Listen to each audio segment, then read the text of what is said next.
Man, I don't even know where to start with this, honestly. I've told pieces of it before to different people, and they always look at me like I grew a second head right in front of them. So I'm just gonna lay it all out, every single bit of it, and you can decide what you think after. Just here we go.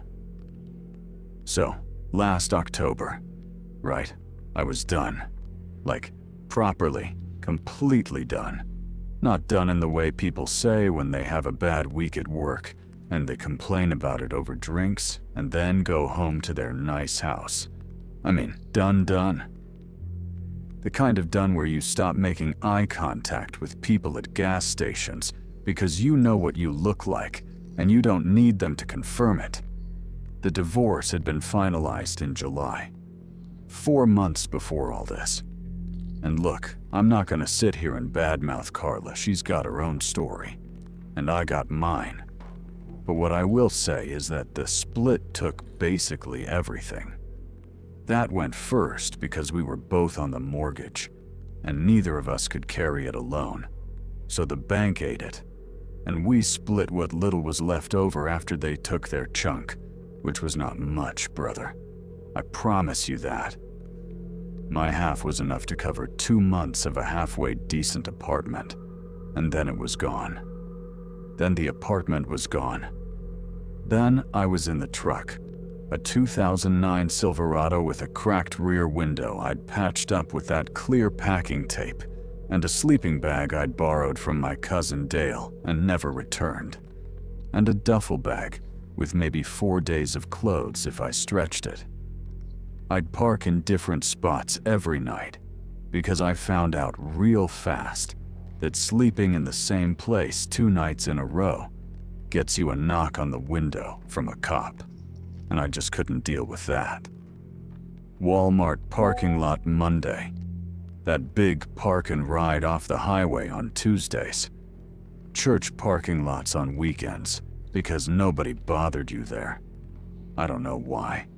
Maybe they figured God was watching or something, whatever. It worked. My stomach was constantly knotted up, and I mean constantly. Every single morning I'd wake up with this low, grinding feeling right below my ribs. Part hunger, part dread, part just this awful knowing that I had nowhere to be, and nowhere that was actually mine. I was doing some day labor through a temp place on Granger Street, the kind of work where they hand you a high-vis vest and stick you on a crew pouring concrete or clearing brush, and you work 9-10 hours for like $140 cash, and your back screams at you the whole night after. That was the whole shape of it.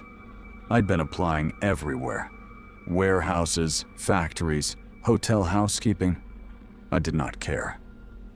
I had done HVAC work before the divorce, had a good steady job with a company called Breckett & Sons for almost 6 years, but I'd let my certification lapse because when things were falling apart at home, I kind of let everything lapse. You know how that goes.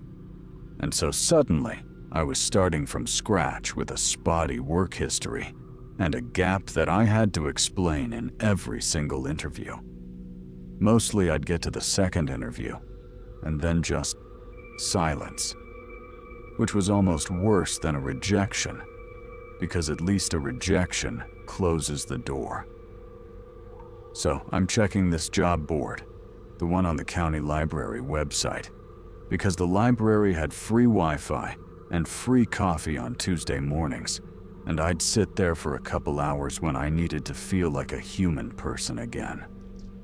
And I see this posting. Night shift custodial staff, St. Vale Memorial Hospital, sub-facility maintenance, pay listed at $22.50 an hour, which stopped me cold because that was way above what I expected for a cleaning job. Most of those postings were 12, maybe 14 bucks. $22.50 was serious money for that kind of work. It said night shift, 11 p.m. to 7 a.m., full-time, paid weekly, and it said gear and materials provided, which meant I didn't have to buy anything, which was a big deal right then. Read it 3 times. I almost didn't apply because the address put it on the far east side of the city, like 40 minutes from where I usually parked, and gas was a concern, but I figured, man, $22.50 an hour? You drive the 40 minutes.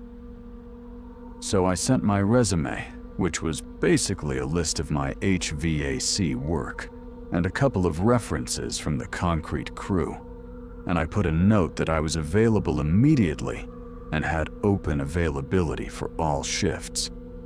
I sent that off and figured I'd never hear back. They called me the next morning.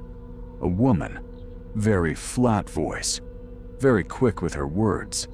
She said her name was Danner, Ms. Danner, and that they wanted to bring me in for an informal interview that evening if I was available, which was a Tuesday. I said yes, before she even finished the sentence. Weird, right? But I went anyway. I drove out there, found the hospital easy enough. It was this old building, older than I expected. The kind of hospital that looks like it was built in the 50s, and then had stuff added onto it every decade after that. But nobody was ever quite matching the original style, so it ended up looking like 4 different buildings that got shoved against each other. The main entrance was lit up, that flat blue-white hospital light that always makes everyone look a little sick. But Ms. Danner had told me to use the side entrance, the one off the loading dock on the east side of the building. So I drove around. The loading dock was around back, tucked between a chain-link fence and a row of those big green dumpsters. There was one light over the door, one of those orange sodium lights that flickers a little, and the door itself was heavy steel, painted gray, with a small black intercom box mounted next to it. A few seconds, then a click, then that flat voice again. Come down the hall, 3rd door on the left. Buzz, and the door unlocked. Inside smelled like old concrete and bleach, and something underneath that I couldn't name. Not a bad smell exactly, just old. Like the building had been sweating for 70 years, and that sweat had soaked into the walls. The hallway was narrow, and the lights were those long fluorescent tubes, some of them doing that slow fade and brighten thing that fluorescent lights do when they're getting old. And the floor was this dark green linoleum that was scuffed pale in the middle from years of foot traffic. I counted the doors. 3rd on the left. I knocked. Come in. Danner was maybe 50, maybe older. It was hard to tell. She had this gray hair pulled back very tight, and glasses with thin metal frames, and she was wearing a dark blazer over what looked like a hospital administrator's badge. Her desk was clean. Not organized. I mean, genuinely clean. Like almost nothing on it. A coffee mug with no steam coming off it. She didn't stand up when I came in. She looked at me over the glasses, just for a second, like she was checking something off, and then she gestured at the chair across from her. The whole interview took maybe 15 minutes. She asked about my physical condition, whether I had any problem lifting heavy equipment, whether I had any issue with confined spaces, whether I was comfortable working alone for extended periods. I said no to all the problems. She asked if I'd ever done any cleaning or custodial work professionally, and I said no. But I was a quick learner, and I was reliable. She looked at the folder when I said that. She said the position required someone who could follow instructions precisely. She said there were specific protocols for the lower levels, and that they were non-negotiable, and that every employee was expected to adhere to them without exception. I mean, what else was I gonna say? I needed the job. She slid a single sheet of paper across the desk. $22.50 an hour, weekly pay on Fridays via direct deposit, 30-minute unpaid break per shift, a 90-day probationary period. She filed it in the folder. Then she took me down to the equipment room, which was actually below the main floor. You took a set of stairs right behind her office. No elevator, just stairs going down, and the air got noticeably cooler as we descended. The equipment room was large and had that smell even stronger down here. The concrete and bleach and that other thing underneath. And along one wall were these big metal shelving units with cleaning supplies lined up very neat. Mop heads, bottles of floor cleaner and drain cleaner and disinfectant, trash bags in 2 sizes, scrub brushes, gloves in a box, everything labeled in black marker on white tape. She pointed to a heavy-duty cleaning cart, the industrial kind with the 2-bucket system built into the base and the hooks on the sides for hanging bags. And she said that was mine for my shift. I was responsible for returning it cleaned and stocked at the end of every night. Then she pointed to a locker with my name on it already, which was a little weird. She'd printed it out and stuck it on there with a label, and inside was a set of gray work coveralls in what looked like my size, a pair of rubber-soled boots, and a pair of thick rubber gloves. She gave me a basic rundown of the shift duties. Start at B1, that was the first basement level. Work through the hallways doing a sweep and mop. Clean the utility bathroom at the north end. Check and clear the floor drains. Move to B2 and repeat. Then B3.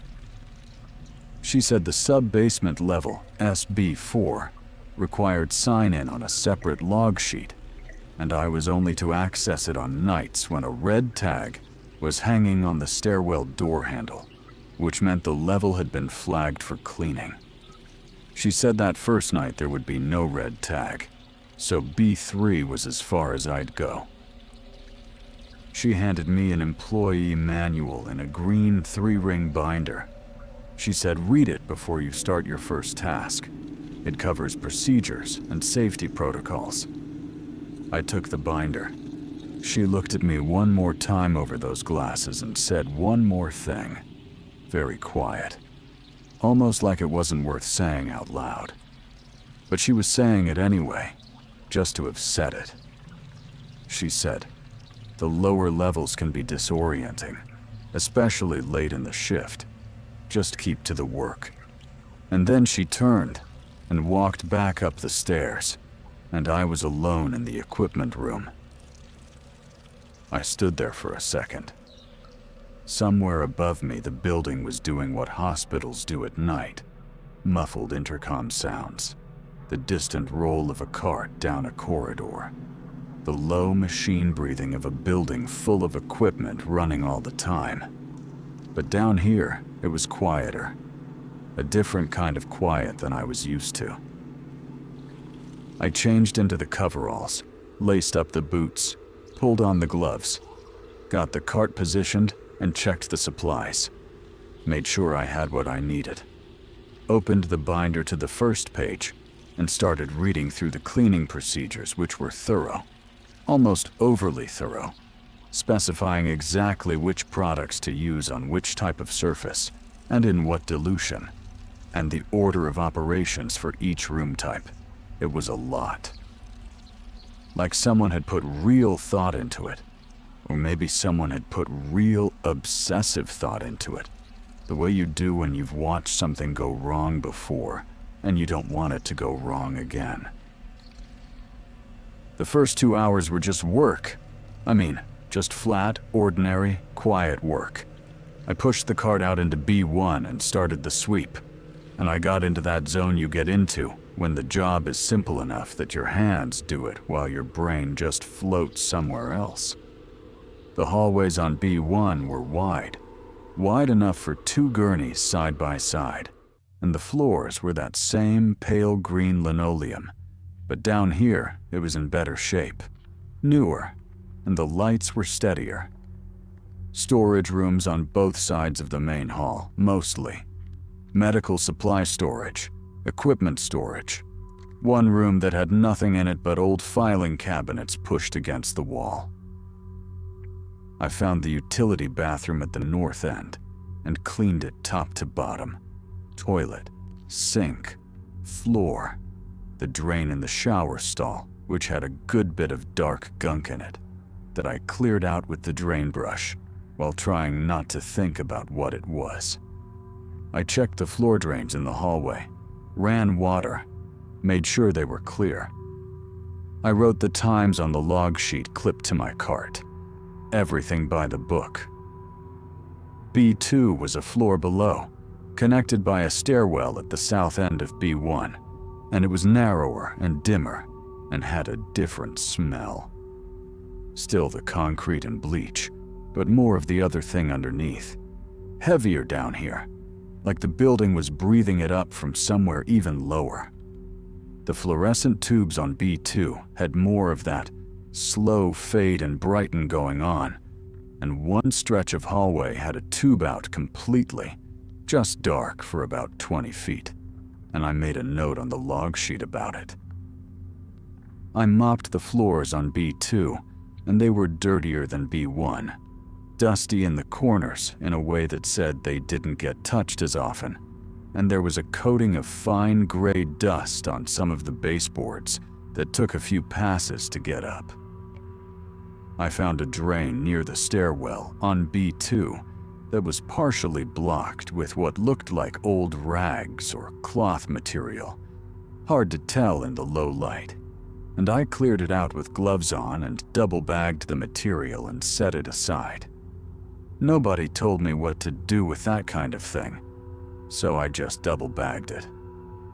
By the time I got to B3, it was close to midnight. I remember checking my phone, the clock on my phone, and that was the whole world down there. Just that little glowing rectangle confirming that time was still passing, that somewhere above me, the regular world was still going on. Like someone had turned down a dial when I came through the stairwell door, and that door was heavy, heavier than the others, with a bar handle instead of a knob. The air sat differently here too, like it wasn't moving at all, like the air in B3 had been sitting in the same place for a long time and wasn't used to being disturbed. I started my sweep, long, slow strokes with the broom, watching the dust come up in low little clouds and settle. I could hear my own breathing and the sound of the broom bristles on the floor, and not much else. Way above me, somewhere, the building made its sounds. But they didn't really reach down here. I was focused on the work. The mundane, boring, honest work of sweeping a basement floor. That was all it was. That was all I thought it was. The supply locker on B3 was tucked at the far end of the main corridor, past the last stretch of storage rooms, and I almost missed it because it didn't look like much. Just a flat metal door, gray. Same gray as everything else down here, with a simple latch handle and a small placard above it that said, "Supplies Maintenance Staff Only," in that same black marker on white tape style as everything in the equipment room upstairs. Whoever ran this place had a thing for labeling. Everything labeled. Everything in its place. Except I'm getting to that. I needed to restock the mop head because the one I'd been using since B1 was pretty well done, gray and fraying and starting to smell like the drain on B2, which, trust me, you don't want that smell following you around. So I unlatched the supply locker and pulled it open, and the smell that came out was that same deep, concrete and old air smell, but concentrated. like the locker had been sealed for a while and was breathing out everything it had been holding. Inside was maybe 6 feet deep and 4 feet wide. Shelves on both sides, supplies stacked neat. Replacement mop heads in a plastic bag on the second shelf, bottles of cleaner, extra trash bags, a box of latex gloves. All fine. All exactly what you'd expect. The employee manual was on the top shelf. My copy, the green binder Ms. Danner had given me, was on my cart outside. But this one was different.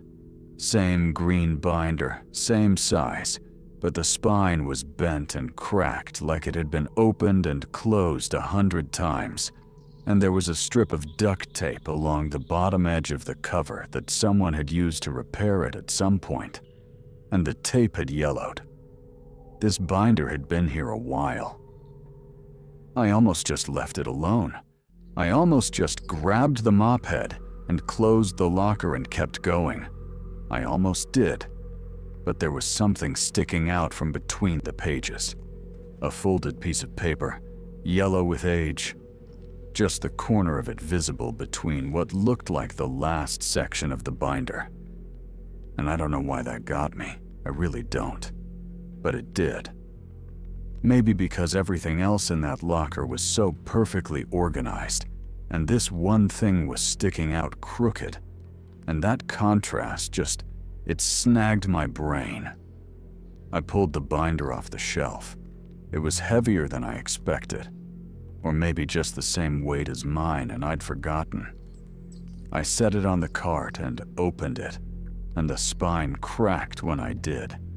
That dry, papery crack of something that hasn't been opened in a long time. And the first few pages were the same cleaning procedures I'd already read in my copy. The same formatting, same black text, same diagram of the floor layout. Standard stuff. I flipped toward the back where the paper was sticking out. The last official section of the binder was something called End of Shift Procedures, and it had a checklist, very standard. Return equipment, log hours, submit incident report if applicable, all of that. After that section, in my binder, there were just blank pages. Those clear plastic page protectors with nothing in them. Filler. In this binder, after that last section, someone had added pages. Not printed pages, not official anything. Handwritten pages. In pencil mostly, with some parts gone over in pen like someone had come back later to make sure certain lines were dark enough to read. The handwriting was cramped and fast-looking, like the person writing it had been trying to get it all down quickly, or maybe like they'd written parts of it in bad light. Some of it was hard to read. I had to tilt the binder toward the hallway where the light was a little better. The first handwritten page was a list. No title at the top, just a list, starting right at the top line of the page, numbered. My stomach did something when I read it. Not a big, dramatic thing, just a small, quiet thing. A small tightening, like a hand closing slow around something inside my chest. I'm going to tell you what it said, as close as I can remember, and I remember it pretty well. I've thought about it enough that it's basically carved in there. 1. Do not use the industrial elevator between the hours of 2 a.m. and 4 a.m. Use the stairwells only during this window. 2. If you are already inside the elevator when 2 a.m. arrives, press a floor button immediately and do not stop moving until you have exited. 3. If the elevator stalls between floors, do not press the emergency button. It does not connect to a person. Do not use your phone inside a stalled elevator. 4. If the elevator stalls between floors, do not look at your reflection in the metal walls. Keep your eyes on the floor panel or the door seam. Do not look at the walls. 5. You may hear sounds from the floor above or below while stalled. This is normal. Do not acknowledge the sounds. 6. If the elevator begins to move again on its own, ride it to whatever floor it selects. Do not fight this. Exit immediately when the doors open and take the stairs from that point. 7. If you look at your reflection and the reflection blinks when you have not blinked, leave the floor you are on immediately. Do not take the elevator. 8. The drain in the southwest corner of SB4 will sometimes make noise. This is a pressure issue with the pipes. It is not a drain issue. Do not attempt to clear it or investigate it. 9. Do not prop open the stairwell door between B3 and SB4 for any reason. 10. If you hear your name spoken on any floor below B2, do not respond. Walk to the nearest stairwell and go up at least 2 floors before stopping. 11. If the lights on B3 go to emergency power, which is the dim red lighting, leave via the south stairwell. Do not wait for the lights to return. 12. You are not alone in the building. The security desk on the main floor is staffed.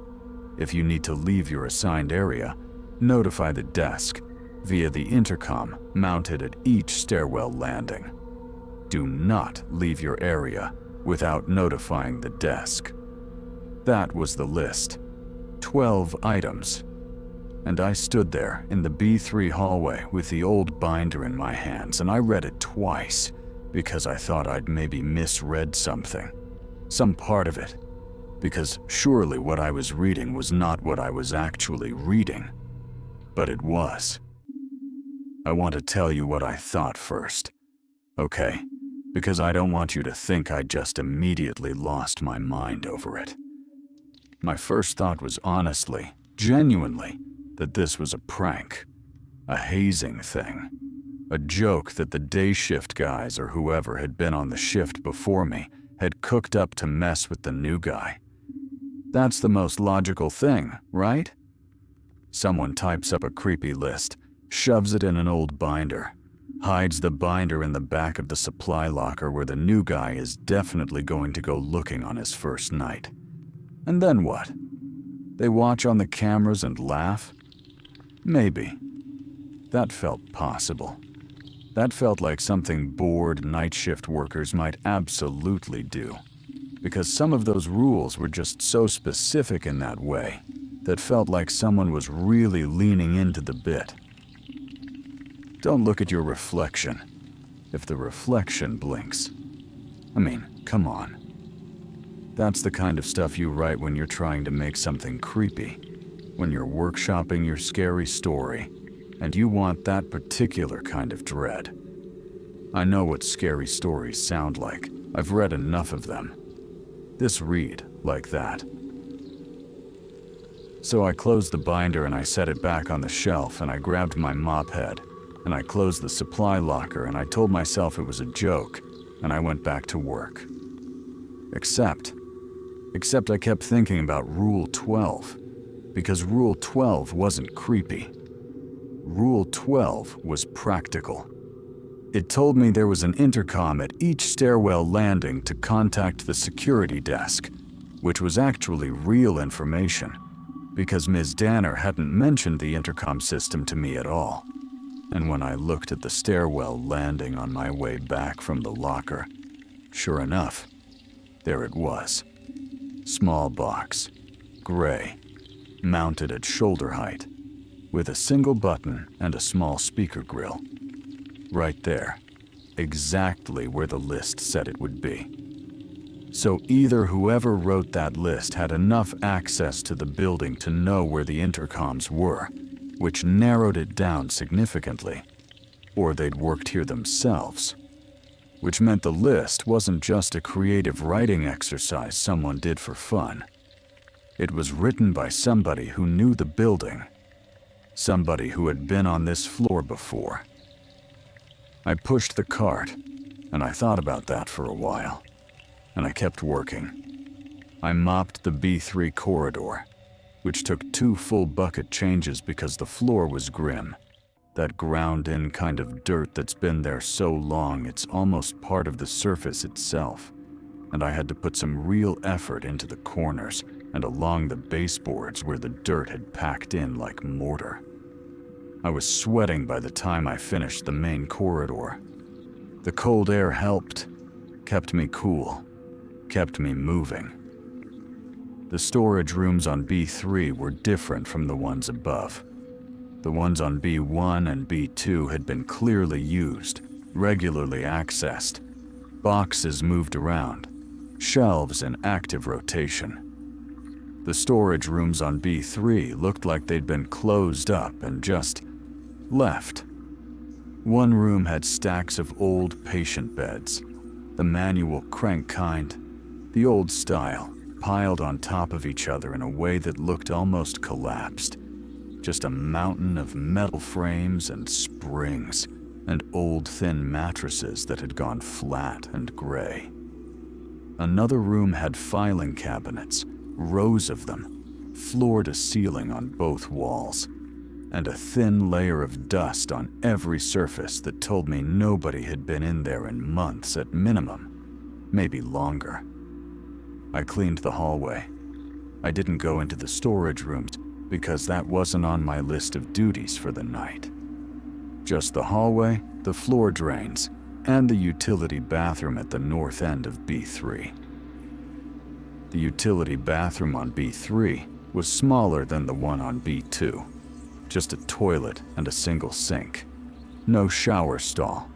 And the grout in the tile floor was dark in a way I wasn't going to investigate too hard. I cleaned it. Did the job. Scrubbed the toilet with the long-handled brush. Wiped down the sink and the mirror above it. Mopped the floor. Routine. The mirror above the sink was spotted with age. Those dark spots you get in old mirrors where the backing starts to fail. And my reflection in it was patchy and broken up by the dark spots. And it looked, I don't know, it looked a little wrong in a way that was just the mirror being old. But in the context of what I'd just read, it made me look at it for a second longer than I needed to. And then I felt stupid for that, for letting a prank get in my head. I shook it off and went back to the hall. I checked my phone. 1:14 a.m. I was making decent time. Better than I expected, honestly, because I'd been putting in real effort, not gold bricking. And B3 was mostly done. I had the floor drain at the south end to check, and then I'd be finished for the night since SB4 was off the table without the red tag. And then I could take my break and start restocking the cart and be heading up toward the equipment room by 4 or 5 at the latest. The floor drain at the south end of B3 was near the stairwell door, the one that connected down to SB4. The stairwell door was right there. Heavy, same bar handle, and it had a sign on it that said, "Authorized access only SB4." And below the sign, sure enough, there was a hook mounted on the wall next to the door frame where a tag would hang. No red tag, just the empty hook.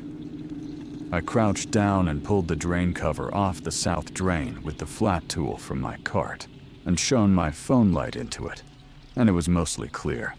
Little bit of gunk around the rim, which I cleared with the brush in maybe 30 seconds. I was just starting to put the cover back when I heard it. First time I heard it. I want to be really exact about this, because the timing matters. It was quiet. It was so quiet down there that a sound that might have been background noise anywhere else was down there, completely impossible to miss. And what I heard was a scratching sound, like something scratching against a hard surface. Metal, maybe, or concrete. Slow, methodical scratching, not frantic, not fast. the rhythm of something that was moving and making contact with the surface as it moved. It lasted maybe 4 seconds. Then it stopped. I straightened up and stood very still. My hands had stopped moving completely. My brain had just kind of paused, the way a computer screen does when it freezes. Just everything halted for a second. And I thought, pipes. I thought, old building, old pipes. They make sounds. Everyone knows that. I thought about Rule 8 in the list, about the drain in the southwest corner of SB4, making noise because of pipe pressure. Pipe noise. That's what this was. Except it hadn't come from the drain, or at least it hadn't sounded like it had. It had sounded like it came from the stairwell, from behind the heavy door right next to me. I looked at the door that led down to SB4. The door did not move. The handle did not move. There was no sound now, just the absolute flat silence of B3 and the very distant building breath from somewhere far above. Nothing. Just the door and the empty hook and the silence. I picked up the drain cover and put it back in place. I stood up and I put the drain tool back on the cart, and I gripped the cart handle with both hands, and I thought about Rule 9. Do not prop open the stairwell door between B3 and SB4 for any reason. I hadn't propped it open. Obviously. Why would I prop open a door I had no reason to open? But the fact that someone had felt the need to specifically write that rule down, to include it on a list of things that mattered enough to write and hide, that thought arrived with a particular weight, and just sat there. I checked my phone again. 1:31 a.m. Less than 30 minutes before 2. I want to be honest with you. I thought about leaving. For about 45 seconds there, I really, genuinely thought about just grabbing the cart, going up the stairs, getting my stuff out of the locker, and driving the 40 minutes back across the city to the church parking lot, and sleeping in my truck, and figuring out something else. Some other job. Any other job.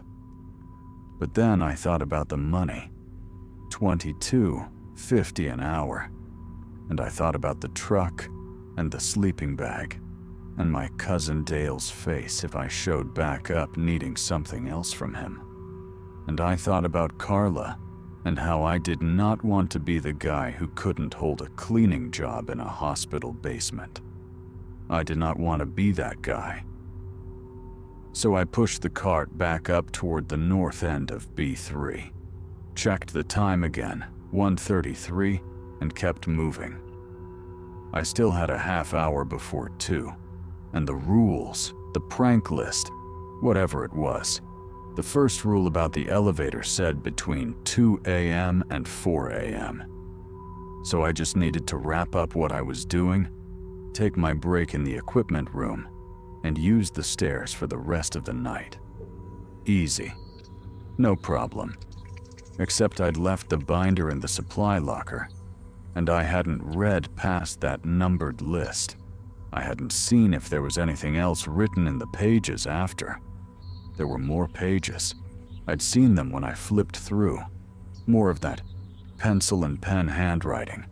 More of those cramped, fast words. And I hadn't read them. I told myself it didn't matter, that it was a joke, that I didn't need to read a prank document written by some previous board employee who had too much time and too weird a sense of humor. I kept walking, cartwheels rattling against the linoleum, my boots squeaking a little where the floor was still damp from the mop, the fluorescent lights doing their slow breathing thing, that barely perceptible fade and return. At 1:41 a.m., the scratching happened again. Longer this time. maybe 8 or 10 seconds.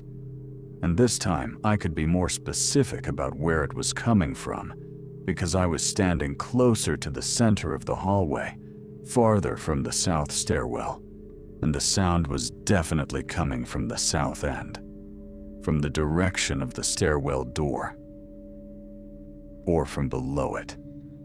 8 seconds of that slow, steady scratching sound, like something working its way along a surface, and then nothing.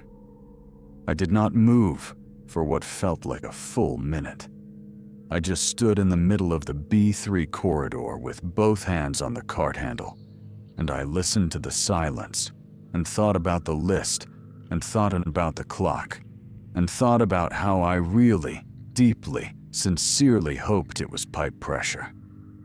I want to tell you that I did the smart thing, that I just walked to the stairwell, went up, took my break, stayed out of the elevator like the list said, and had a boring, uneventful rest of the night. I really want to tell you that. I didn't do the smart thing. Here's what happened. At 1:47 a.m., I had finished everything on B3 that was on my list. The hallway was mopped. The bathroom was clean. The drains were checked. The log sheet was filled out. Done.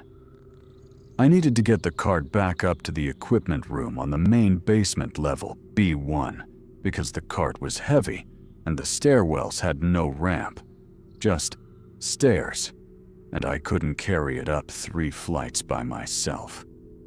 The only way to move the cart between floors was the freight elevator, the industrial one. The big gray metal box at the center of the building that connected all the basement levels, including SB4. The stairwells were for me. The elevator was for the cart. I stood at the south end of B3, looking at the elevator doors for probably 2 full minutes. They were closed. Just flat gray metal doors with a seam down the middle and a call button panel on the wall to the right. Up arrow and down arrow, both dark, not lit. The elevator wasn't on this floor. I could send it up, get the cart loaded, go up to B1. Easy. The cart had to go up regardless. That was just a fact of the situation. And it was 1:47. That was 13 minutes before 2. 13 minutes was enough time to call the elevator, load the cart, ride 1 floor up to B1, and be out of the thing well before the 2 a.m. window the list talked about. 13 minutes was more than enough. I pressed the up arrow. The elevator hummed somewhere above me. I heard it moving. That big mechanical grinding hum of an old freight elevator working its cables. And after about 20 seconds, the hum stopped and the doors opened. The inside of that elevator was exactly what you'd expect from an industrial freight elevator in the basement of a hospital built in the 50s. Big. Maybe 10 feet by 10 feet. Easy. The walls were bare metal, brushed steel, not polished, but not rough either. That in-between finish that just barely shows your reflection back at you like a ghost of yourself. The floor was heavy rubber matting, black, bolted down at the edges. A single panel of buttons on the inside right wall. Lobby, B1, B2, B3, SB4. Emergency stop button with a red collar around it. A single fluorescent tube overhead behind a wire cage. Steady light, no flickering. I wheeled the cart in. The wheels made a deep thunk sound going over the door track. I pressed B1. The doors slid shut. The elevator rose. That same heavy, grinding hum. And I could feel the movement in my feet, that slight upward pressure. And I watched the door seam and thought about nothing in particular. Thought about my 30-minute break and the protein bar I had in my jacket pocket. Thought about whether the vending machine in the equipment room area had anything worth the $1.50 it cost. Thought about whether I should go back and read the rest of those handwritten pages in the binder before I clocked out in the morning. The elevator stopped. Not at B1. I hadn't felt the full distance of travel that should have been between B3 and B1. We hadn't gone far enough. The hum cut out and the elevator just stopped, and the upward pressure in my feet just disappeared, and we were between floors. I could tell because the doors didn't open. The button for B1 was still lit. Nothing happened. I looked at the panel. B1 still lit. All other buttons dark. I pressed B1 again. Nothing. I pressed it 3 more times, each press a little harder than the last, because that's what you do, even though you know it doesn't help. Nothing. The elevator sat there between B3 and B1, somewhere in that gap, not moving, just hanging in its shaft behind those flat gray metal doors, with the fluorescent tube buzzing above me in its wire cage. I checked my phone. 1:58 a.m. And that's when the rules stopped being a joke. 2 minutes. I had 2 minutes before the 2 a.m. window, and I was stuck in the elevator, and Rule 2 was right there in my head. If you are already inside the elevator when 2 a.m. arrives, press a floor button immediately and do not stop moving until you have exited. I had pressed a floor button multiple times. The elevator was not moving, and Rule 3 said if the elevator stalls between floors, do not press the emergency button. Do not use your phone inside a stalled elevator. I had my phone in my hand. I put it in my pocket. I pressed B1 again, and B2, and the lobby button. Nothing, nothing, nothing. The buttons just lit up and stayed lit, and the elevator did not move, and the hum was gone. And what was left was a silence that was different from the B3 hallway silence. Tighter, closer, the kind of silence that has walls. I looked at the door seam. Rule 4 was right there. Do not look at your reflection in the metal walls. Keep your eyes on the floor panel or the door seam.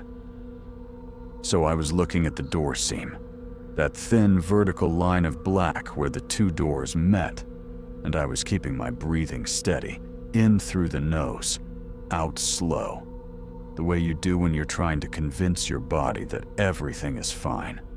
And my body was not buying it. My body was doing its own thing, which included my hands shaking slightly, and a cold sweat starting along my spine, despite the fact that I was already cold from 3 hours in the basement. 1:59 a.m. I stared at the door seam. I stared so hard at the door seam that I could see the individual scratches in the metal around it. Small, thin lines where carts had bumped against the doors over the years, decades probably, of loading and unloading in this elevator. I counted the scratches. I made myself count them, because counting was something to do with my brain that wasn't panicking. 7 scratches on the left door edge, 12 on the right. I counted the right side again. Still 12. 2 a.m. Nothing happened. I mean, nothing dramatic happened. No loud noise, no sudden darkness, no horror movie jump scare. The elevator just continued to sit there, and the fluorescent tube continued to buzz in its cage. And I continued to stare at the door seam. And for about 30 seconds, I thought, okay, maybe that's it. Maybe the list is just a list, and I'm stuck in an elevator. And that happens sometimes. Old elevators, old buildings, mechanical things fail. This is a maintenance issue, not a supernatural event. I should press the emergency button, and get someone on the line and get out of here. Then the scratching started. Not from below this time. Not from behind a stairwell door somewhere distant down a hallway. From outside the elevator doors. From the corridor. Right there. Maybe 2 feet of metal door between me and wherever it was coming from. And it was louder than the times before. Not loud exactly, but close. Close enough that I could hear the texture of it. That slow, dragging quality. Something moving along the floor of the corridor outside, and making contact with the surface as it went. Irregular, but rhythmic. Like something that moved and then dragged, and then moved again. I did not breathe for probably 10 seconds. The sound moved. That's the thing.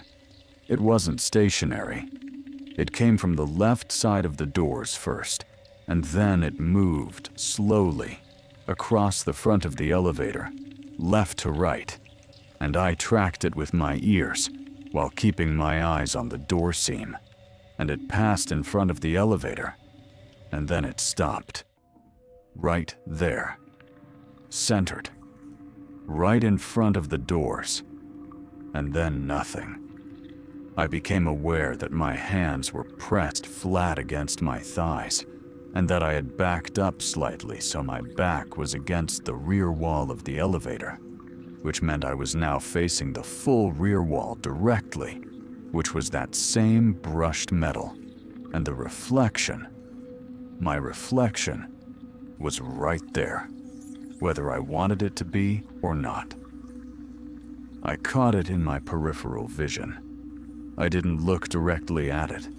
I kept my eyes forward, aimed at the door seam, and what I could see from the very edge of my vision was a blurred gray figure in the metal, the approximate shape of me, and I made myself not look at it. I made myself stare at that door seam so hard that my eyes started to ache. Rule 4. Do not look at your reflection in the metal walls. Rule 7. If you look at your reflection, and the reflection blinks when you have not blinked, leave the floor you are on immediately. Here's the thing about Rule 7, though. Here's the thing that my brain, in its panic, could not stop picking apart. Rule 7 assumed you had already looked. Rule 7 was a what to do if instruction for when you had already broken Rule 4, which meant someone had broken Rule 4 before. Someone had looked and seen something and survived it long enough to write down what you were supposed to do next. That thought did not comfort me the way I hoped it would. The scratching started again, still centered in front of the doors. But now it had changed. Before it had been a moving sound, something traveling across the corridor. Now it was stationary, and slower, and wetter sounding. I don't know how else to say that. It had picked up a quality. Like whatever was making the sound was also leaving something behind on the surface as it went. Like the scratching was also a dragging, a wet, slow dragging, and the sound of it was finding its way through the gap at the bottom of the elevator doors and filling the box I was standing in. I pressed every button on the panel, just absolutely mashed them all. B1, B2, lobby, B3, SB4, all of them lit up, all of them useless. The elevator did not move. My eyes went to the reflection. Not on purpose. Not a choice. Just the way your eyes go to movement even when you're desperately trying to keep them somewhere else. And the reflection moved. My reflection moved in a way that I had not moved. My body was absolutely still against the back wall, and the reflection shifted. Just slightly. Just barely. A tilt of the head. The gray, blurred head in the brushed metal tilting to the right. Maybe 10 degrees. Slow. Much slower than a normal head movement. And I watched it from the corner of my eye and told myself it was a distortion. It was the metal. Old brushed steel distorts and shifts with light. The fluorescent tube was flickering. Was it flickering? I checked. No, it was steady. It was absolutely steady above me in its wire cage. The reflection straightened its head. I had not moved. My bladder made a serious argument for me to just completely abandon all dignity right then and there, and I told it to wait. 30 seconds went by. Maybe more. The wet, dragging sound outside continued, slow and patient.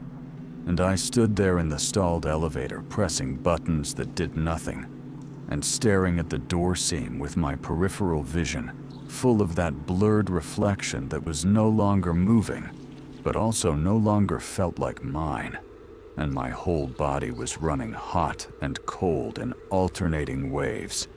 That full-body sweat and freeze combination that your system does when it is fully committed to the idea that you are in genuine danger. I pressed SB4. I don't know why. I don't know if it was strategy, or pure panic, or some animal instinct that said, go down, because the thing outside is in the corridor of the floor you're trying to reach. Go somewhere else. Go anywhere else. Just move. The SB4 button lit up, and for a second, 2 seconds, 3 seconds, nothing happened. And I thought, that's it. It's completely broken. I'm trapped in this box, and whatever is outside those doors is going to keep dragging itself around out there.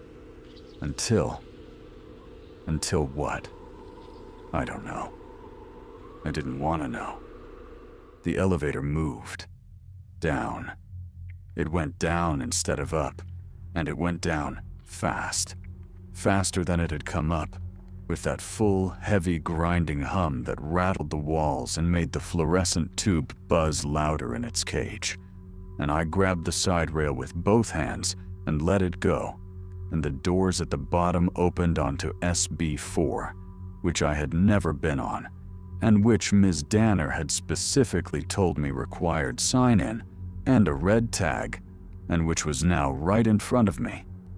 The doors open, the level spreading out in that dim fluorescent light that was sparser down here. Fewer tubes, more dark between them. I stepped out, because the rule said exit immediately when the doors open, and I had gotten very serious about following the rules. The elevator doors shut behind me. SB4 was different. That's the only word for it right away. Just different in a way I felt before I could articulate it. The ceiling was lower, noticeably lower, maybe 6.5 feet instead of the 9 or 10 feet on the levels above, and the hallway was narrower, and the smell was stronger, not the concrete and bleach, just the other thing underneath, the old thing. But down here without any bleach to cut it, just the smell by itself. And it was thick enough that you could almost taste it, something metallic and damp, like old water and old rust and something else I didn't have a name for. The lights on SB4 were those same long fluorescent tubes, but there were half as many of them, and they were dimmer or older, and the space between lit areas was much darker than any of the other levels. The hallway stretched away in both directions from the elevator, and I could not see the ends of it in either direction, just the hallway fading into dark. I pressed myself against the wall beside the elevator and pulled out my phone and checked the time. 2:07 a.m. 7 minutes past 2. I was on SB4, which I had no authorization to be on. with an elevator that had just dropped me here on its own, with a wet, dragging sound that had been outside the elevator doors on the floor above me, with a reflection that had moved when I had not moved, and with a handwritten list of rules in my head that I had not finished reading. The rule about SB4 that I remembered was Rule 8. The drain in the southwest corner of SB4 will sometimes make noise. This is a pressure issue with the pipes. It is not a drain issue. Do not attempt to clear it or investigate it. I stood very still and listened to SB4. The building breath from above didn't reach down here at all. Nothing reached down here. It was a complete silence, except for the dim buzz of the fluorescent tubes and my own breathing, which I was trying very hard to control and was not fully succeeding at. And then, from somewhere down the hallway to my left, in the direction that I could not see into because the lights didn't reach that far, came a sound. Not the scratching, not the wet dragging. Something else. Something I had not heard before and did not want to hear again. A low sound, not loud, almost gentle in its volume, and it lasted maybe 3 seconds, and then stopped.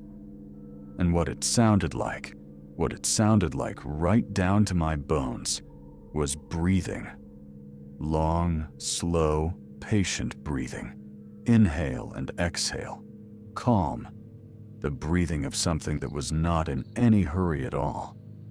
My back was against the wall, and the elevator was behind me, and I had no cart, no supplies, nothing but my phone, and the protein bar in my jacket pocket, and a pair of rubber-soled boots that I needed to be very, very quiet in right now. I looked left, into the dark. I looked right, into the slightly less dark, but still very dim hallway going the other direction. Rule 9.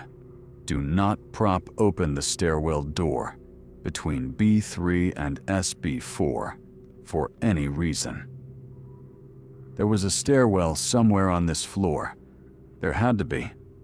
Same building layout, same stairwell position at each end of the corridor. If I went right, I might find the north stairwell. If I went right and stayed against the wall and moved fast and quiet, I might find the stairwell door and get back up to B3, and then keep going up, all the way up, and then I could figure out the rest. The breathing from my left was still gone, still quiet. I went right, fast, quiet as I could in those rubber-soled boots on the concrete floor of SB4, and I kept my left hand on the wall to stay oriented, and my eyes ahead, and my breathing down to something I hoped wasn't audible beyond about 2 feet. I passed 2 doors on my right, both closed, both dark, moved through a patch of dim light, through a patch of dark, through another patch of light, and the hallway curved slightly, not a sharp turn, just a gentle curve that the hallways above didn't have, and I followed it and tried not to think about what was behind me, or to my left, or anywhere else in the dark. The stairwell door was there, exactly where the building layout said it should be. Heavy door, bar handle, and above it, a sign I didn't stop to read, but which I could see was not the same sign as the one on B3. I hit the bar handle with both palms and pushed, and the door opened and the stairwell was there. Concrete stairs going up, and the smell of the stairwell was the clean version of the basement smell by comparison to SB4. And I let the door close behind me, and I went up those stairs fast, not running, but close to it, one hand on the rail, boots on the concrete, up to B3, through the door, up to B2, up to B1, and I did not stop until I was on the B1 landing with the door closed behind me and both hands braced on my knees and my lungs doing their best to catch up with the previous 5 minutes. I stood there bent over with my hands on my knees for a solid 30 seconds, maybe more, just breathing, just being somewhere that had more light and more space, and no wet dragging sounds, and no reflections that moved on their own. Then I went to find the security office. The security office was on the main floor, ground level, and I knew that because Ms. Danner had mentioned it in passing during the interview. Something about the security desk being staffed at all times, and I'd seen the door when she'd walked me past it on the way to the equipment room. I hadn't paid it much attention then. Just a door. Just another gray door in a building full of gray doors.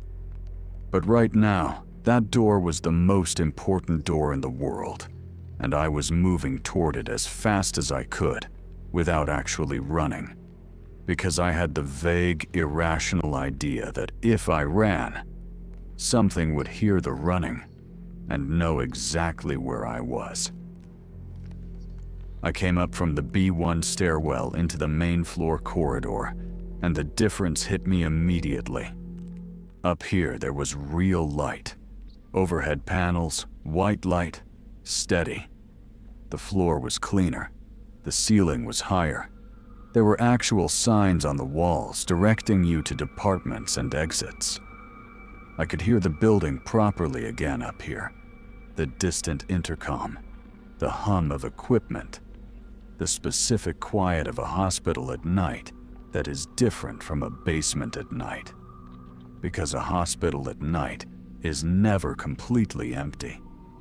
There are people in it, living people doing living things. And that sound, that distant proof of other humans existing, almost made my knees go soft with relief. I found the security office. The door had a small window in it with wire mesh embedded in the glass, and through the window, I could see the room was lit, and there was a desk inside. I pushed the door open. The room was empty. The chair behind the desk was there. The monitors were there. A bank of maybe 8 small screens showing different camera feeds from around the building. The main entrance, the loading dock, a couple of hallways, what looked like the B1 corridor. The desk had a coffee mug and a clipboard and a radio handset on a charging cradle and a half-eaten bag of chips. Very lived in, but no person. I stood in the doorway and looked at the empty chair and thought, okay, bathroom break. Someone stepped away. Someone will be right back. I'll wait. I went in and I sat in the guest chair against the wall.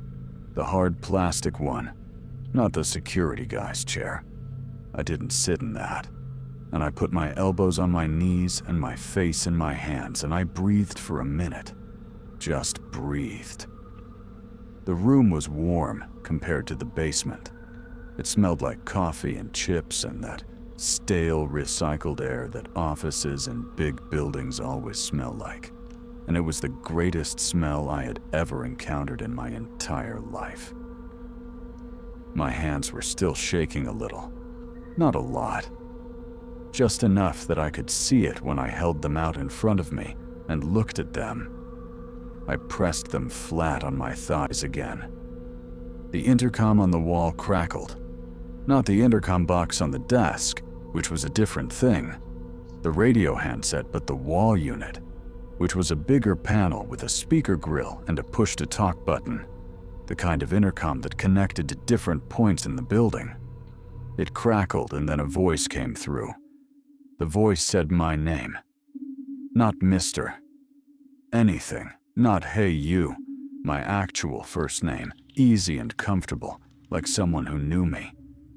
The voice was male, calm, had that particular flat, reassuring quality that you associate with emergency services people.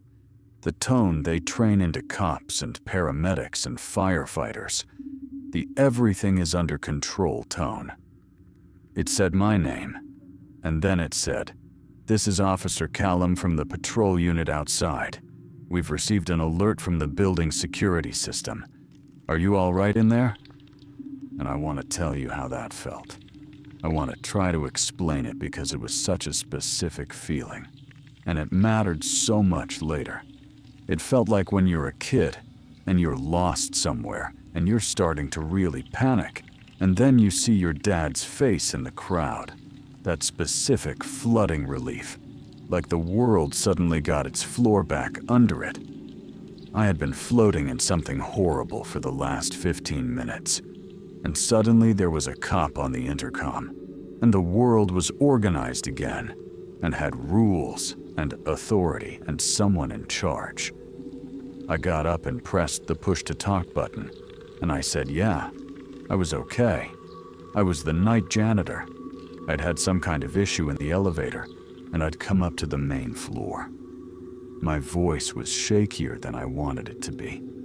The voice, Officer Callum, said that was fine, that these things happened, that the old building had some elevator issues they were aware of, and that he just needed me to stay where I was for a few minutes while he confirmed everything was secure, and then he'd come in through the side entrance and walk me through the rest of my shift.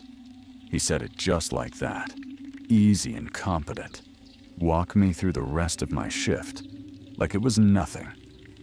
I said, okay. I said thank you.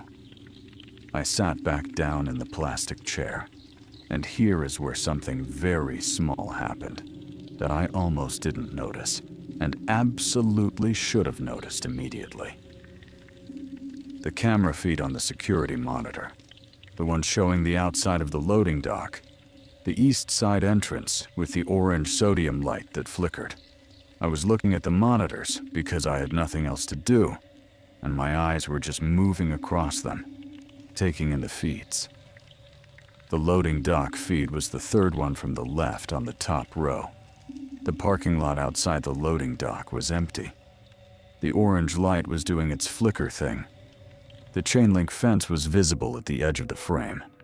There was no patrol car. I mean, nothing. No car in the lot. No car on the street visible at the edge of the frame. No vehicle of any kind. I looked at the other exterior feed, the one showing the main entrance on the front of the building, and there was nothing there either. Just the street and the parking spaces and the flat blue-white light over the entrance. I told myself he'd parked somewhere the cameras didn't cover. A lot of buildings have blind spots in their camera setup. Everybody knows that.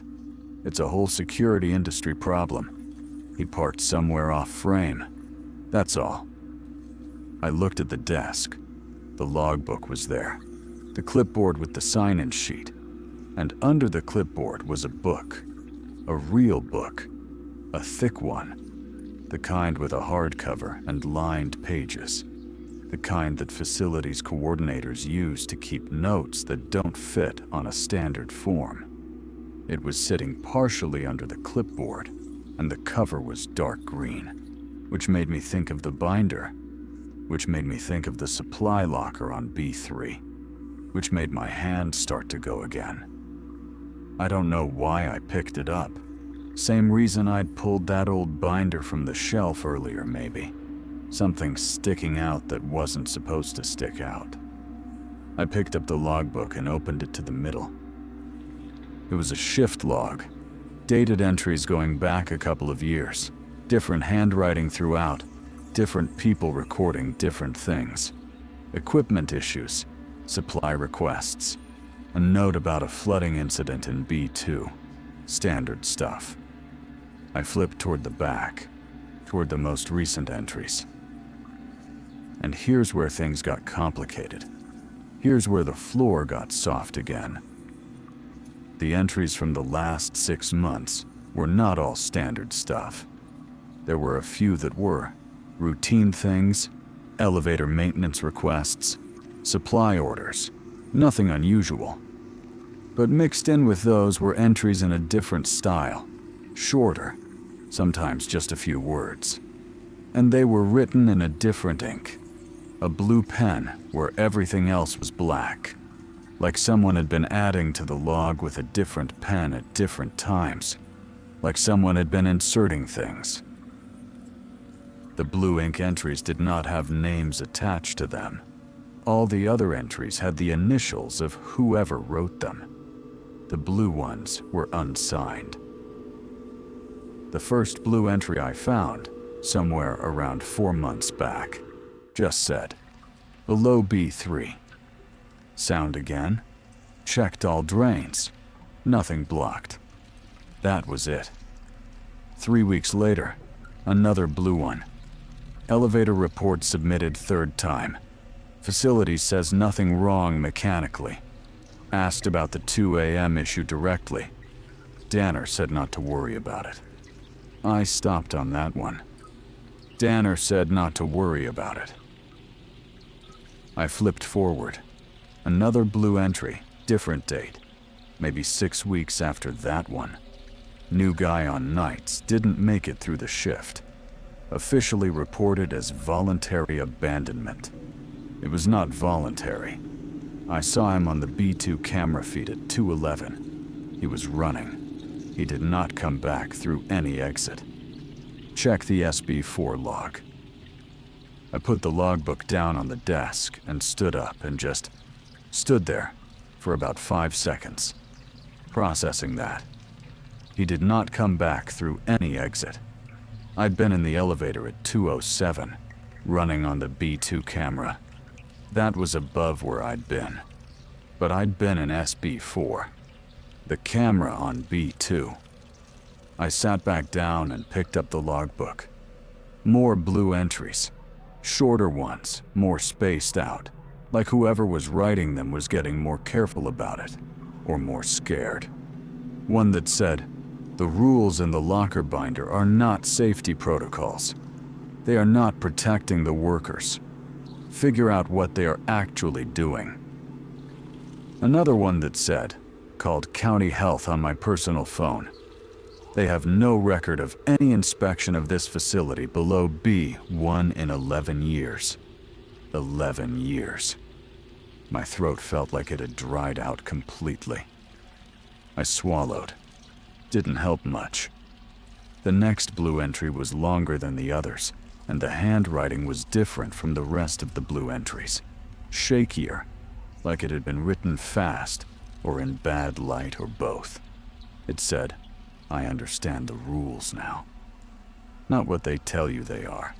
What they actually are. The rules are not a warning system. They are not there to keep you safe. The rules are a feeding schedule. Rule 2 keeps you in the elevator past 2 a.m. if you get the timing wrong.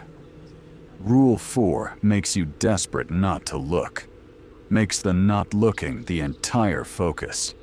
So you never think clearly about getting out. You just stand there, not looking.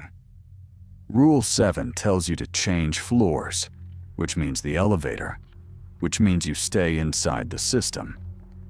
Every rule that feels like a way out leads you back into the elevator, or back into the sublevels, or back into its range. The whole list is a trap. The administrator knows. This is not a haunting. This is a managed situation. They have been managing it for at least 20 years. I read that 3 times. Every rule that feels like a way out leads you back into the elevator. I thought about pressing SB4 in the elevator. I'd done that. I'd pressed SB4 because the rules said, go somewhere else. Move. Exit when the doors open. I'd gone down instead of up. I'd gone directly into the deepest level. Rule 6. If the elevator begins to move again on its own, ride it to whatever floor it selects. Exit immediately when the doors open. I had ridden it. I had exited when the doors opened. Onto SB4. Directly onto SB4 where the breathing was. My mouth was dry, and my hands were doing the shaking thing again. And I was thinking very fast, in a way that wasn't particularly organized, just pieces of it assembling themselves out of order. The rules. The binder hidden in the supply locker. Ms. Danner and her cold, flat voice telling me to follow protocols precisely. The $22.50 an hour, well above market rate for a cleaning job, because if you're paying standard wages, you can't get anyone to take the job twice, can you? But if you're paying enough, people will rationalize the weird interview time and the cold administrator and the heavy feeling in the basement levels. The intercom crackled again. Officer Callum's voice. Warm. Patient. He said he was at the side entrance and needed me to buzz him in, that there was a button on the security desk panel marked East Entry, and if I could just press that, he'd come right in and we'd get everything sorted out. And here is the thing. Here is the exact thing. I wanted to press that button so badly that my hand actually moved toward the panel before my brain caught up with it. That voice was so reasonable, so calm and in charge and normal world sounding. My hand was halfway to the button. I looked at the monitors. The loading dock feed. Still empty.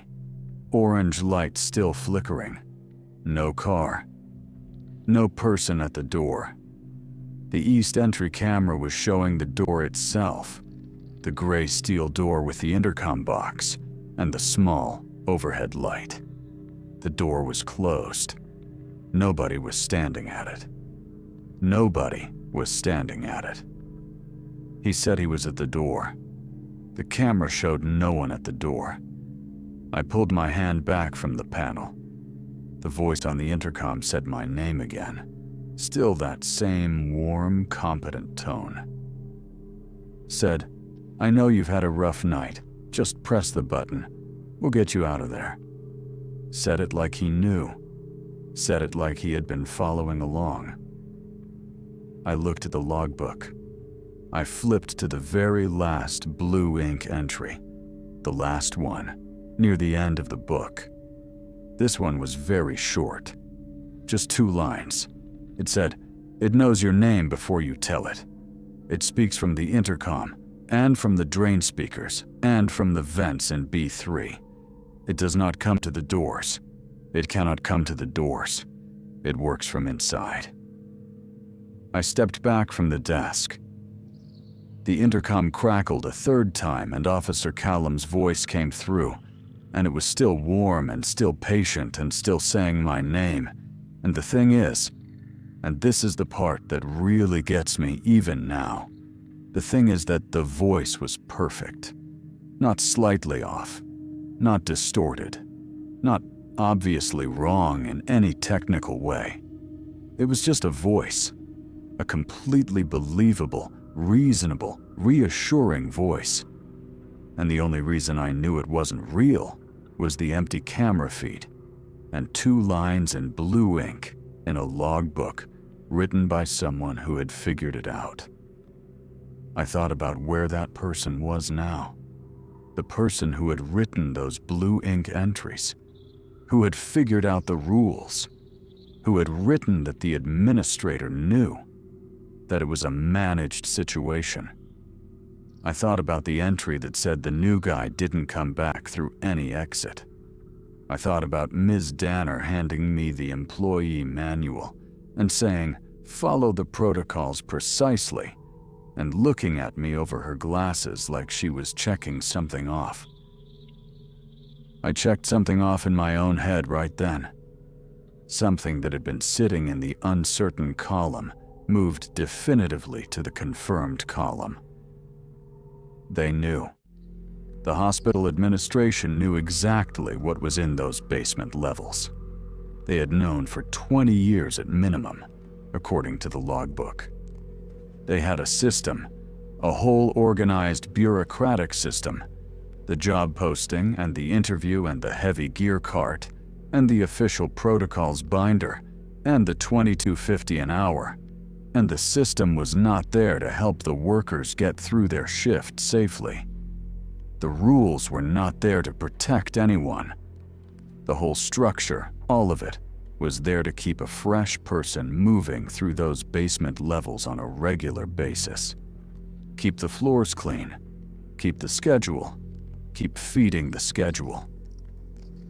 And here I was, fresh person, moving through the basement levels on a regular schedule. The intercom had gone quiet. Officer Callum had stopped talking somewhere in the last minute while I was reading and thinking, and I hadn't noticed him stop. And the silence from the wall speaker felt different from the silence before he'd started, heavier somehow, like the silence of something waiting to try a different approach. I needed to get out of the building. That was the only clear thought I had that felt worth following.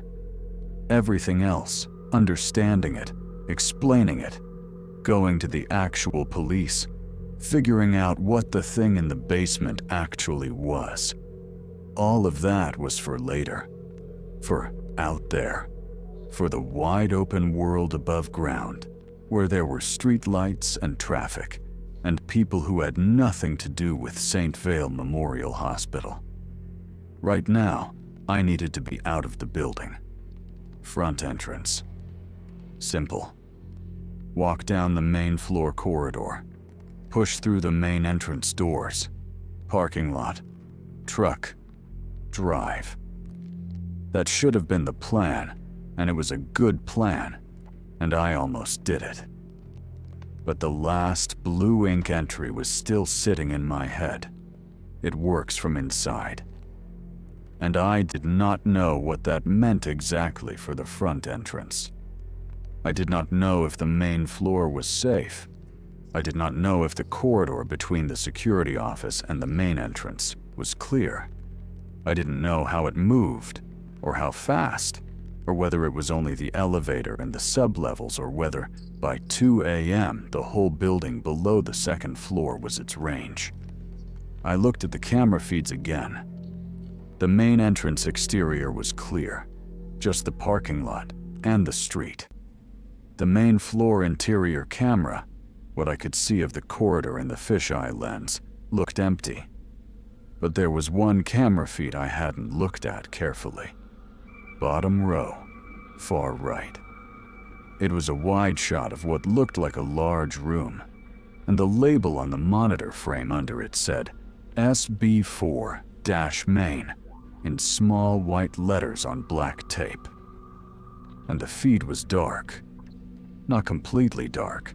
There was enough dim light to see shapes, but the shapes were...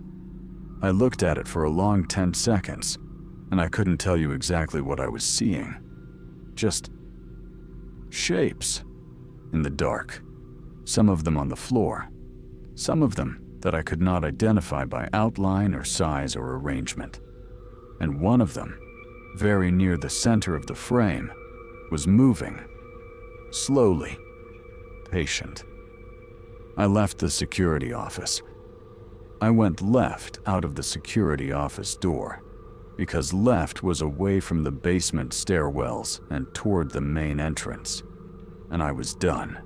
I was completely and totally done with anything that went downward in that building. Done with levels and sublevels and fluorescent tubes that faded and concrete that smelled like something old had soaked into it over decades. I was going out the front. Simple plan. Walk fast. Don't run. Keep your eyes forward. Push through the doors. Parking lot. Truck. Gone. I got maybe 40 feet down the main floor corridor before I stopped. There was a door to my right. Not a gray maintenance door. An actual office door. Wood veneer, with a placard on it that said, "Records and Archive Access Authorized Personnel." And it was open. Not wide open, just a few inches. And through the few inches, I could see that the light inside was on. A warm yellow light, incandescent, different from the fluorescent everything else in this building. And that difference, that small, warm glow coming through a cracked door, made something in my brain pause, even though every other part of me was screaming to keep walking toward the exit. Because the logbook had said, "Check the SB4 log." That blue ink entry about the guy who didn't come back through any exit. It had specifically said, "Check the SB4 log." And Records was right here. Records was open. The light was on like someone had left in a hurry, or like someone had left it on deliberately. For me, maybe, which was a crazy thought. But the night had fully graduated into crazy thoughts being worth taking seriously. I stood in the corridor for 4 seconds. 4 whole seconds of argument with myself. The part that said, "Keep walking," and the part that said, "You need to know. You need to understand the whole thing. Because if you walk out right now and get in your truck and drive away, you will spend the rest of your life not knowing. And that will do its own damage. A slower kind of damage. The kind that waits until 3 a.m. on a random Tuesday 3 years from now, and then sits on your chest." I pushed the door open and went in. The room was bigger than it looked from the corridor. Long rows of metal shelving. Same industrial style as everything else in the building. But up here, the shelves held actual file boxes. Banker's boxes in that standard manila color, each one labeled with a date range and a department code on the spine. Hundreds of them. Maybe more. The shelving units went back maybe 60 feet, and there were at least 10 rows, and the warm yellow light came from a single lamp on a small desk near the entrance. Old brass desk lamp. And sitting on the desk under the lamp was a file box that someone had already pulled from the shelf and opened. I went to the desk. The box was labeled with a department code I didn't recognize and a date range that started 23 years ago. Inside were folders, tabbed folders in alphabetical order, and the tabs had names on them. People's names. First and last. I picked up the first folder and opened it. It was an employment file. A man named Arthur Beals, hired as a night shift custodial staff member at St. Vale Memorial. Hired 22 years ago at what the contract listed as $20.50 an hour, which was, even accounting for inflation, well above what a cleaning job should have been paying at that time. His start date was in October. Same month I'd started. His emergency contact was listed. His direct deposit information was there. His signed copy of the employee agreement was there.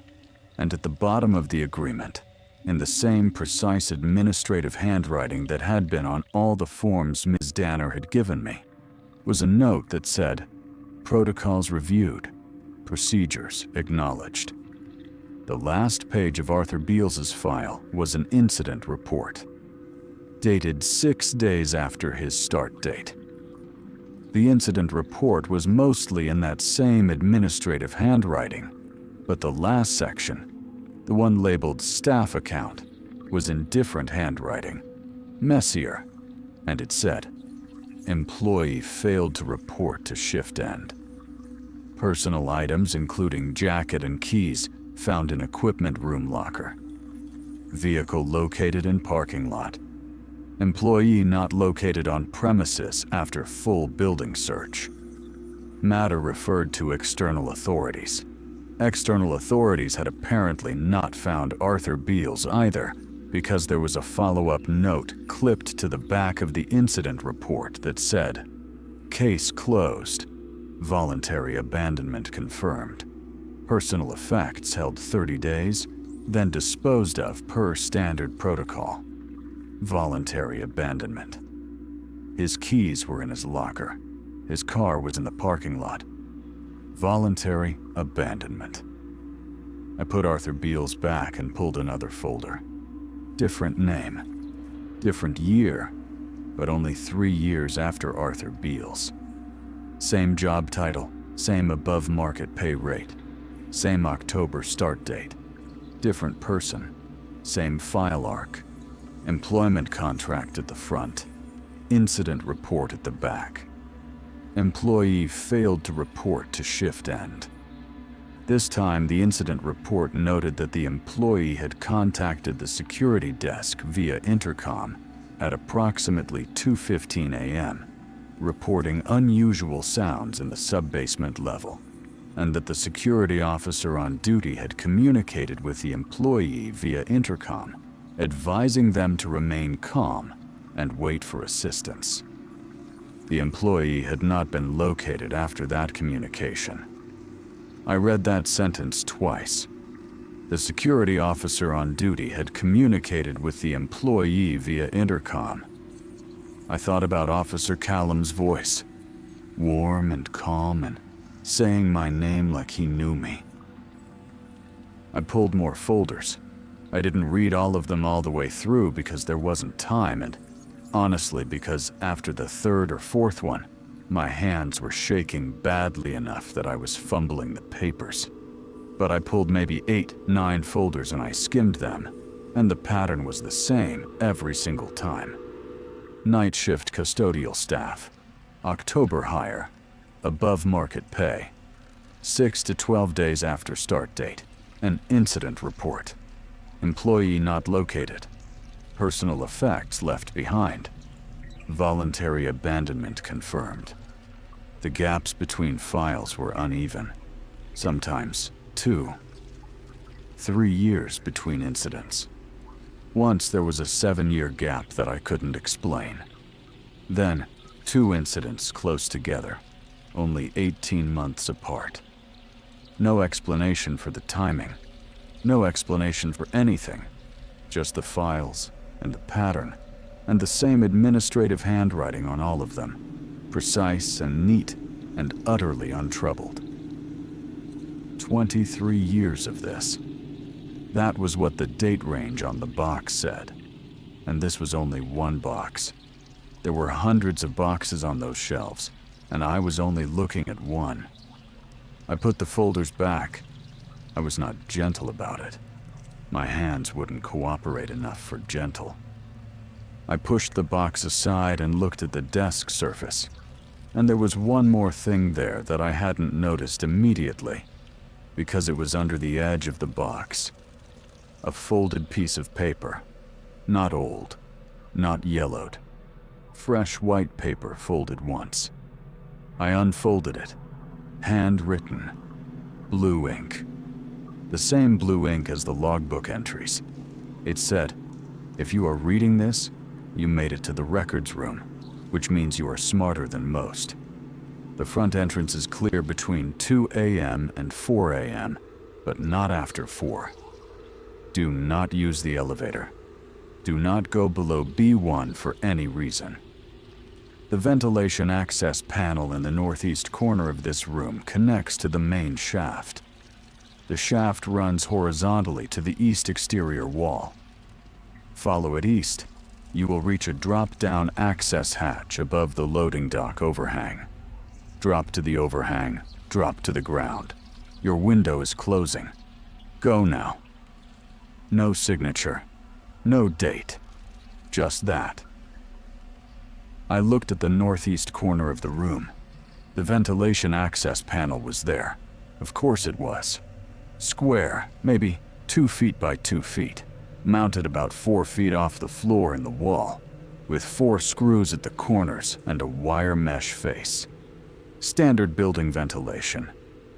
I had a flathead screwdriver on my keychain, one of those small folding ones, because I was an HVAC guy before all of this, and you just carry one. It's habit. I pulled my keys out of my jacket pocket and unfolded the flathead, and I went to that panel and I started on the screws.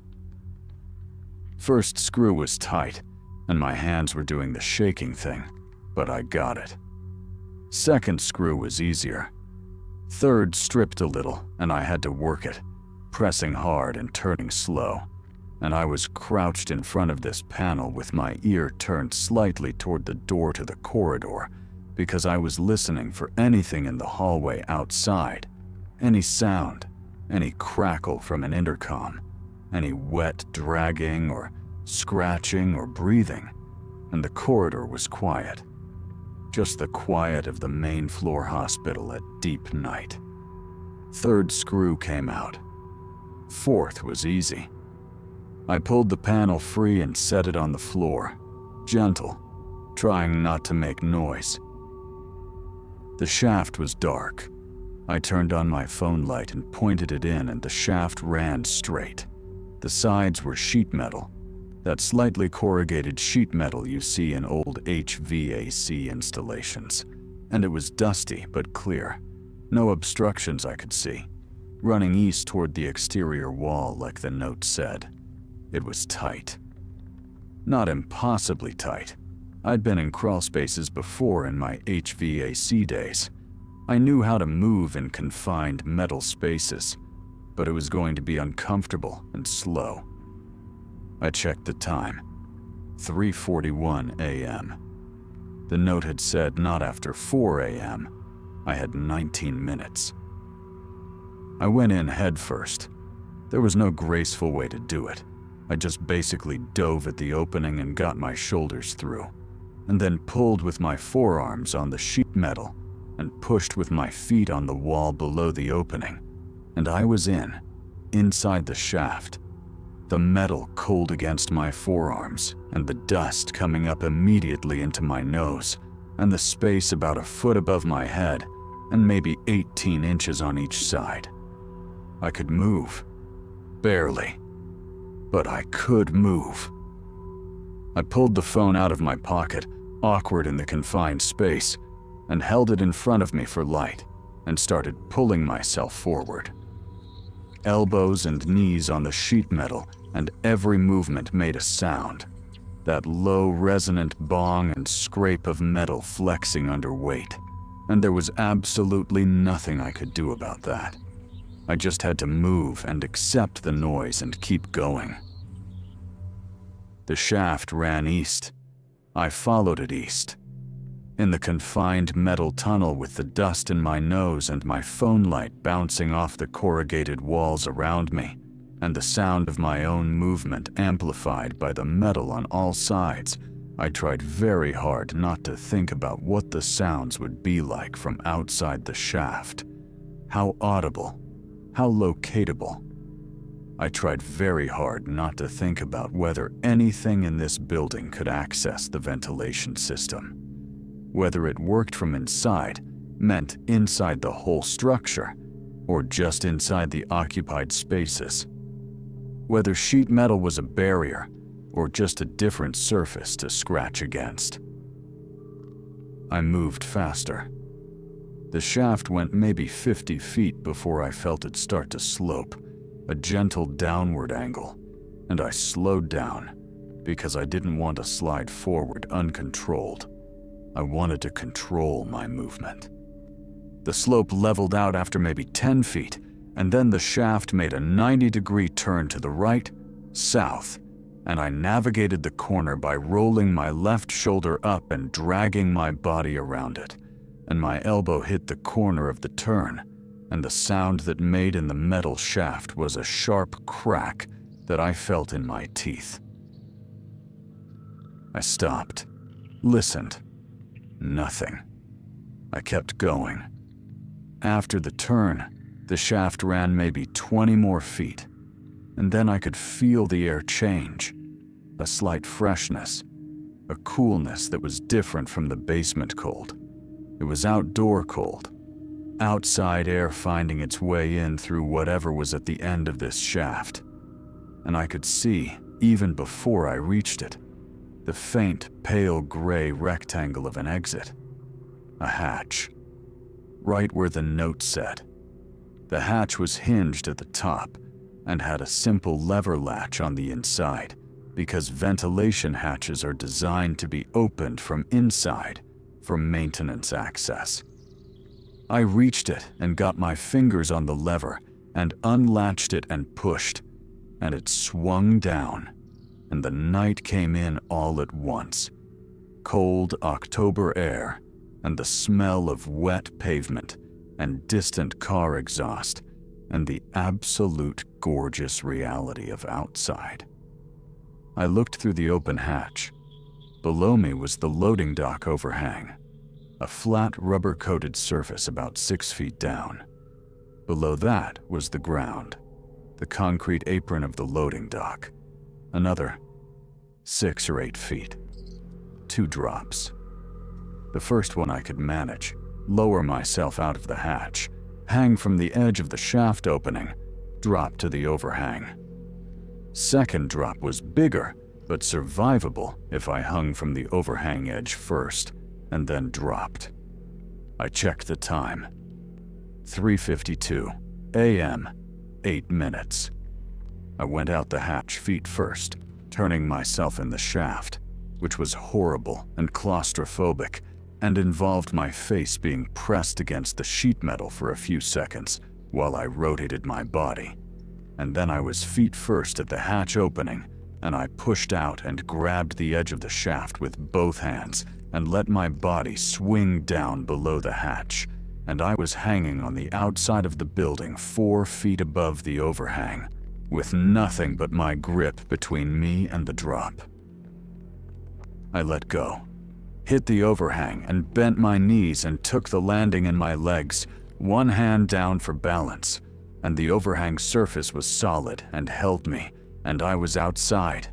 I was actually outside the building, cold air on my face, and the orange sodium light from the loading dock lamp flickering above me, and the parking lot visible below. The second drop was worse. The overhang edge was about waist height when I crouched at it, and I rolled over the edge and hung by my hands, and the drop to the concrete apron was maybe 4 feet from my feet, and I let go again and landed hard, both feet, and my left ankle turned slightly on the impact and sent a spike of pain up my leg that I noted and immediately decided not to care about. I was on the ground. I was outside. I stood up straight in the loading dock apron and looked up at the building. It was just a building from out here. Old, put together wrong. The kind of building that looks like 4 different buildings shoved against each other, because that's exactly what it was. The lights in the main floor windows were on.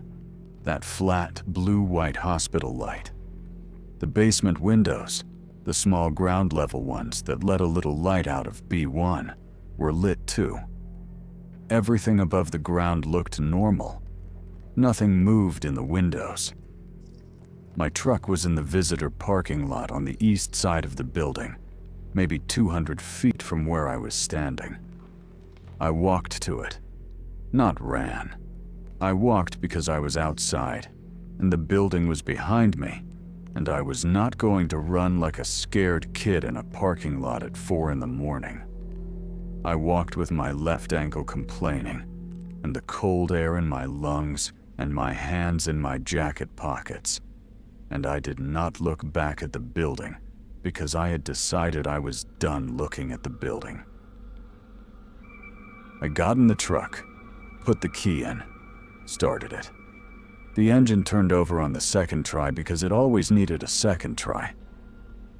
And normally that annoyed me, but right now it was the most comforting sound I could imagine. The sound of the engine catching and the dashboard lights coming on, and the heater starting its slow work. I sat there for a minute with the engine running and my hands on the wheel. Then I drove. I drove across the city, all 40 minutes of it, and I got back to the church parking lot and pulled into the far corner away from the lights, and I put the truck in park, and I sat there for a while. The heater had gotten the cab warm, and outside the windows, the sky was starting to make its first moves toward gray. That very early pre-dawn shift, where the black starts to ease just slightly. And I watched it happen through the cracked windshield with the packing tape repair.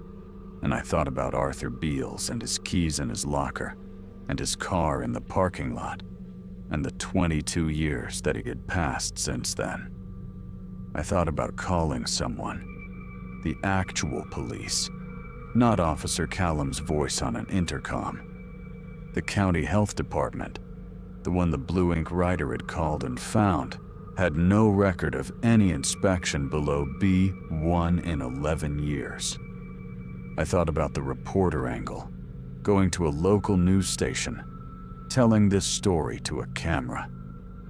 I thought about all of it, and I knew that every single one of those options was going to result in me sitting across from someone who looked at me exactly the way you're looking at me right now, except without the beer and without the long friendship.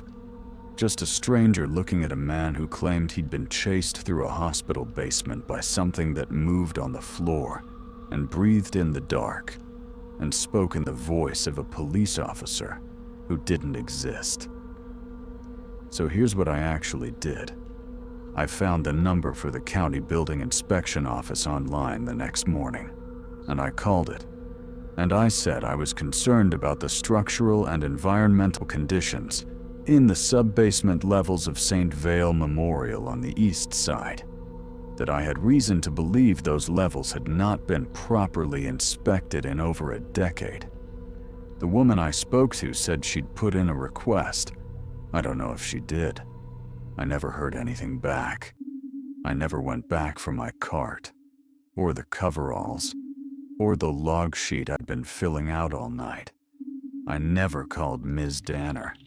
I never responded to the automated text that came in around noon that day, saying I'd been marked absent from my shift and asking me to confirm my status. I deleted the text and blocked the number, and that was that. My ankle swelled up for 3 days, left ankle, from the drop off the loading dock overhang. I wrapped it in an old Ace bandage from the first aid kit in the truck's glove box, and it got better on its own. I found other work, different work. Nothing in basements, nothing in buildings with sublevels. I've been doing residential gutter cleaning since November, and it pays less. But it is extremely, aggressively above ground. And the worst thing that has happened to me doing it so far is a wasp nest in a downspout on a 2-story colonial in the suburbs. I think about the Blue Ink writer sometimes, whoever they were.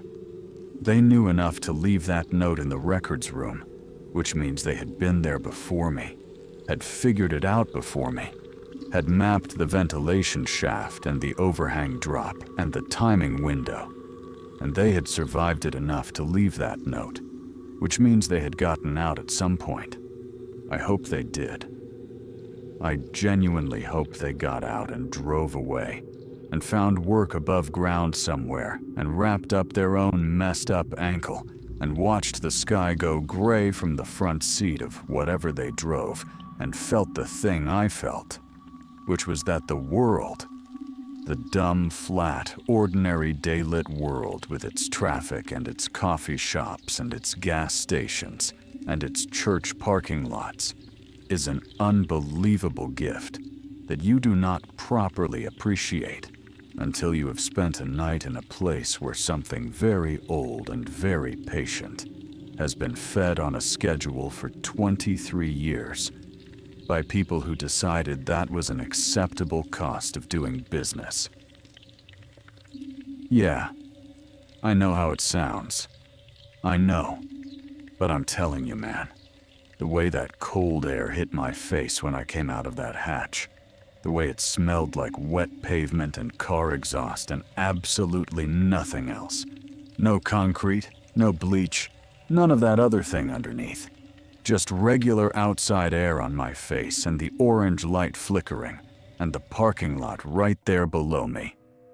I'd take that over $22.50 an hour every single time. Every single time.